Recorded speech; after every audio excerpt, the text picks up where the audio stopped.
આજથી ગુજરાત વિધાનસભાનું ચોમાસું સત્ર શરૂ થશે। ચોમાસું સત્ર પહેલા ભાજપના ધારાસભ્ય દળની બેઠક મળશે।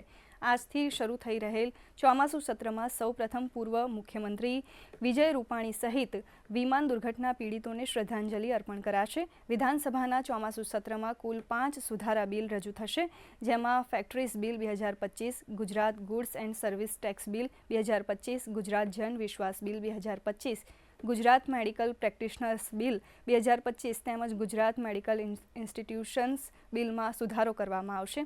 પ્રવક્તા મંત્રી ઋષિકેશ પટેલે જણાવ્યું હતું કે 3 દિવસના સત્ર દરમિયાન 5 વિધેયક રજૂ થશે।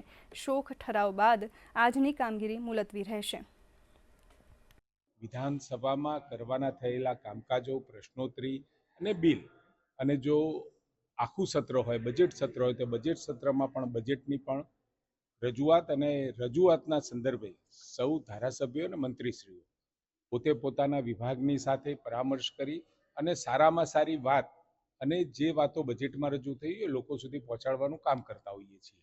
આ વખતે પણ પ્રશ્નોત્તરીમાં લોકહિતના પ્રશ્નો લોકો સુધી માહિતી પહોંચે અને વિરોધ પક્ષને પણ થયેલા કામોની અંદર ક્યાંય એમને ક્વેરી હોય અથવા તો પ્રશ્ન પૂછવો હોય તો પૂછી શકાય એ પ્રકારની આ વખત 3 દિવસના સત્રની આ વખતે છે। અને સાથે શોક પ્રસ્તાવોમાં પણ આદરણીય વિજયભાઈ રૂપાણીજી મુખ્યમંત્રી શ્રી અને સાથે પ્લેન ક્રેશની ઘટના બની એવા મૃતકો અને સાથે બીજા ધારાસભ્યો અને ભૂતપૂર્વ મંત્રીઓની પણ શોકાંજલિ પાઠવવામાં આવશે અને એમના ઘરે સંદેશો પણ મોકલવામાં આવશે।